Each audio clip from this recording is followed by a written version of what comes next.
बोलो अनंत अनंत सिद्ध परमेष्टि भगवान की। चंद्रगिरी डोंगर के अस्यकारी चंद्र प्रभु भगवान की। गुरु नाम गुरु आचार्य ज्ञान सागर जी महाराज की। मूक माटी रचयिता आचार्य परमेष्टि गुरुदेव की। पूज्य निरापक मुनि श्री समय सागर जी, योग सागर जी, नियम सागर जी, सुधा सागर जी, समता सागर जी व समाधिस्थ प्रशांत सागर जी महाराज की। मुर्शी चंद्र प्रभा निरामय सागर जी महाराज की। कल का विषय हम लेते हैं जिसमें हमने कल देखा था कि किस तरह से वह ज्ञान यदि मोह से आच्छादित हो जाता है तो वह अपने स्वभाव को नहीं प्राप्त कर पाता है।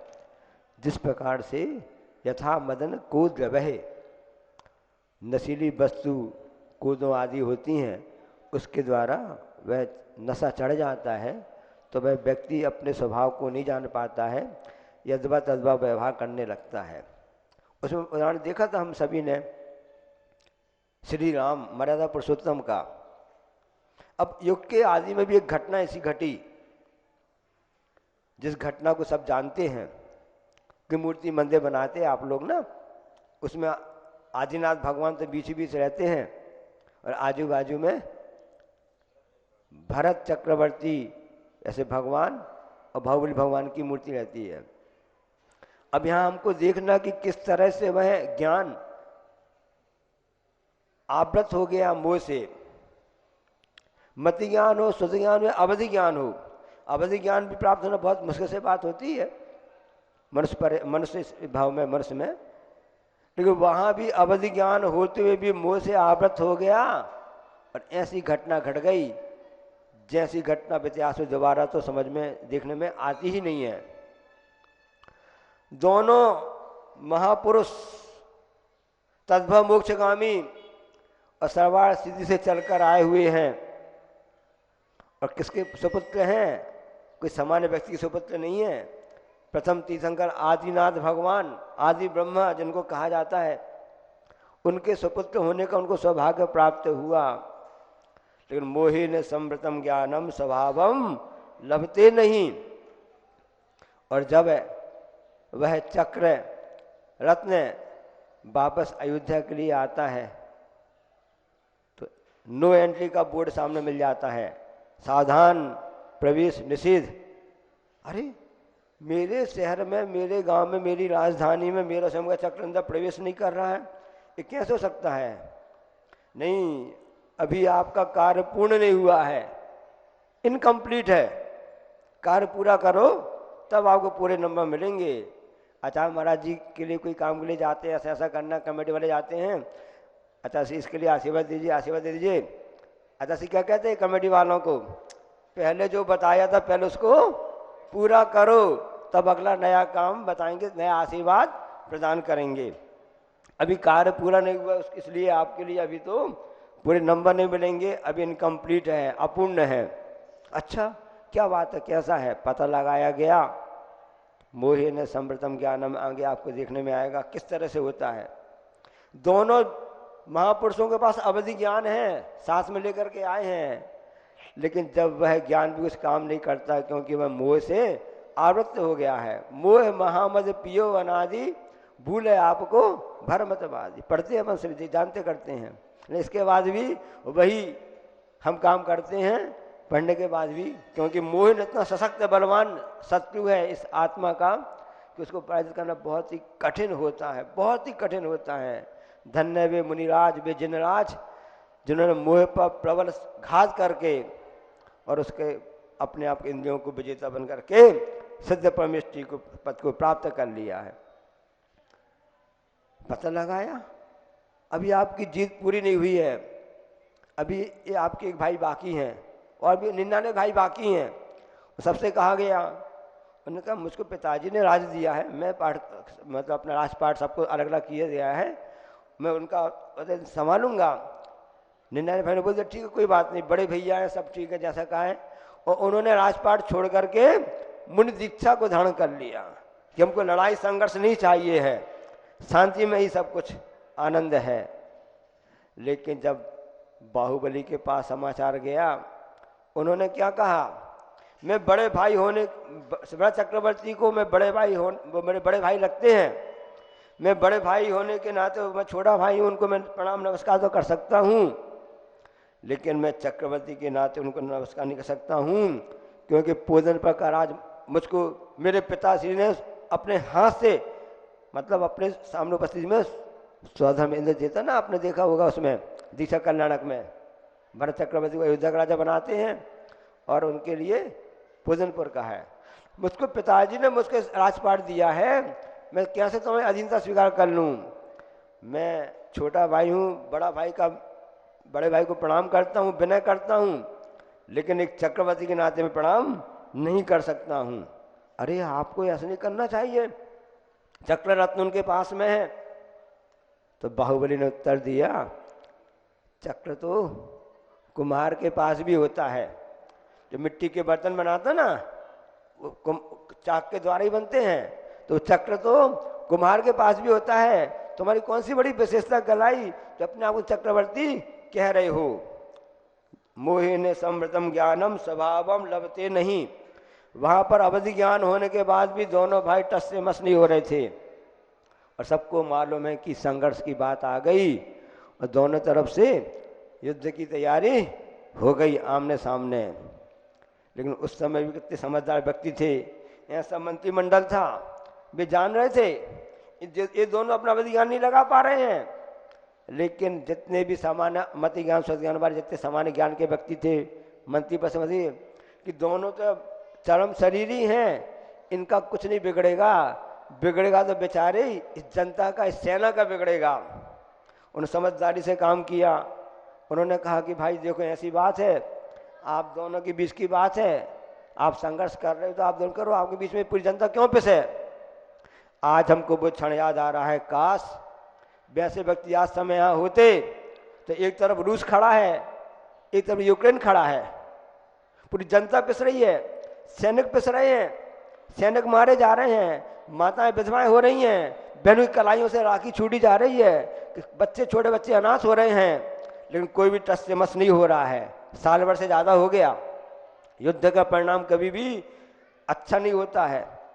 काश उस समय जो व्यक्ति थे मंत्रिपरिषद वाले आज होते तो समझा देते रूस को, रूस के प्रधानमंत्री को, राष्ट्रपति समझा देते, या यूक्रेन के राष्ट्रपति प्रधान समझा देते, भाई तुम दोनों आपस की अहम की लड़ाई है, तुम लोग आपस में लड़ो, इतने मिसाइल और इतने जितने भी आयुध के जितने शस्त्र हैं क्यों नष्ट कर रहे हो? पूरा पर्यावरण नष्ट हो रहा है, उसका प्रभाव देख लो आप सभी हो रहा है। उस समय समझदार लोग थे।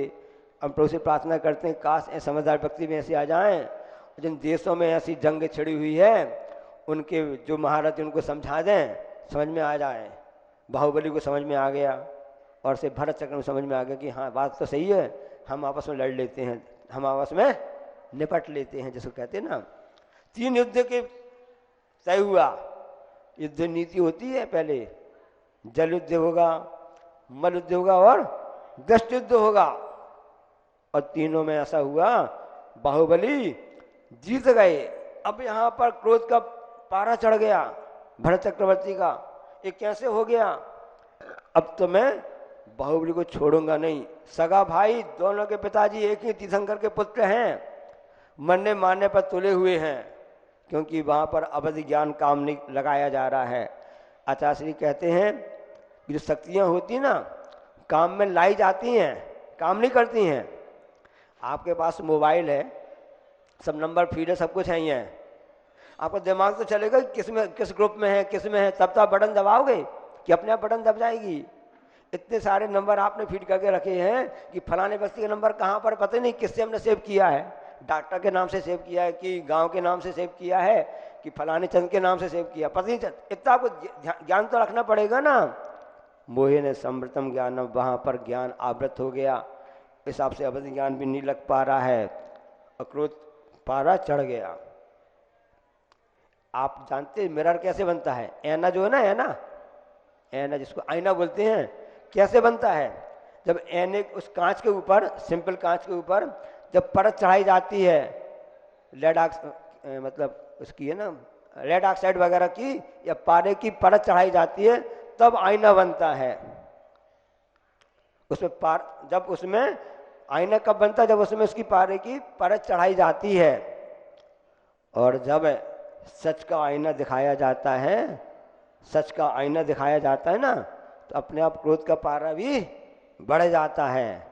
जैसे भरत चक्रवर्ती को हुआ, उसको ज्ञान नहीं रहा कि हमारे हाथ में जो चक्र है ये पूरे शत्रु को संहार तो कर सकता है, मैं विजेता बनूंगा, लेकिन यह चक्र अपने परिवार के सदस्यों पर काम नहीं करता है, फैमिली मेंबर पर काम नहीं करता है। जब भूल गए चक्रवर्ती जी, वहां बाहुबली भी अपने साथ में अड़े हुए हैं अपने आप में कि मैं तो नहीं, अहम की लड़ाई चल रही है।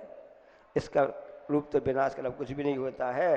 इसलिए स्वभाव को समझें हम सभी लोग। इस बात के लिए सबको मालूम है, बड़ा चक्र चलाया और वह बाहुबली की प्रणाम करके वापस आ गया।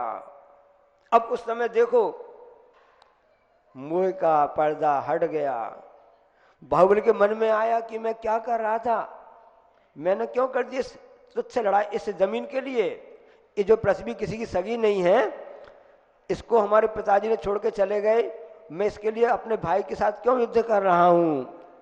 अब वहां पर मोह के बादल छटते जा रहे हैं और वह ज्ञान अपने स्वभाव को प्राप्त करने लगा। उनको यह वैराग्य हो गया, जगत का है स्वभाव हुआ संवेग वैराग्यार्थम। संसार तो नष्ट होने वाला है, शरीर नष्ट होने वाला है, मैं अपने आप को क्यों न संभालूं। और सब कुछ छोड़ करके जंगल की ओर विहार कर गए बाहुबली भगवान। अब वहां भरत को भी अपने मन में पश्चाताप हुआ, मैंने ऐसा क्या कर दिया भाई, मैंने ऐसा अच्छा नहीं किया मेरे भाई के लिए। वो भी पश्चाताप करने लगे, सब जानते, फिर उन्होंने भी किया। तद्भव मोक्षगामी है, अवधि ज्ञानी है। जब ज्ञान पर ऐसा आवरण मोह का चढ़ जाता है तो स्वभावम लभते नहीं, स्वभाव को वह प्राप्त नहीं हो पाता है। इसलिए उसको ध्यान में रखना। एक बहुत अच्छी हम आपको बात बताते हैं कि जब व्यक्ति ने कहा, एक व्यक्ति आया, उसने कहा संत महोदय मेरा स्वभाव बड़ा उग्र है, मेरा स्वभाव बड़ा उग्र है, मैं उसे अपने आप में नियंत्रण नहीं कर पाता हूं, मुझको इसका कोई भी रास्ता बताइए और से कुछ इसका हल बताइए, समाधान दीजिए। उन संत ने कहा अरे ये तो मुझको बिल्कुल नई बात पता चली, आपने कहा कि मेरा स्वभाव उग्र है, मुझे नई बात पता चली। अच्छा बताओ भाई बताओ, कैसा आपका स्वभाव उग्र है बताओ।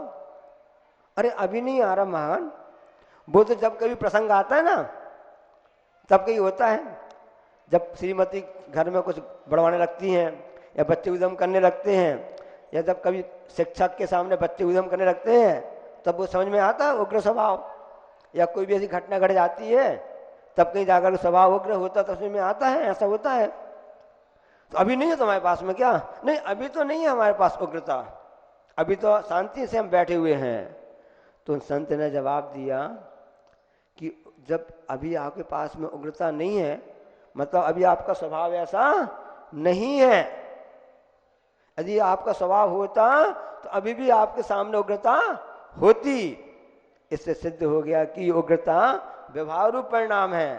शांति भाव करुणा भाव तो ये हमारा स्वभाव, इस आत्मा का स्वभाव है। हम अपने स्वभाव को जान नहीं पा रहे हैं क्योंकि हमारा ज्ञान तो मोह से आवृत है। मोह ने उसको ढक दिया मतलब मलिन कर दिया है।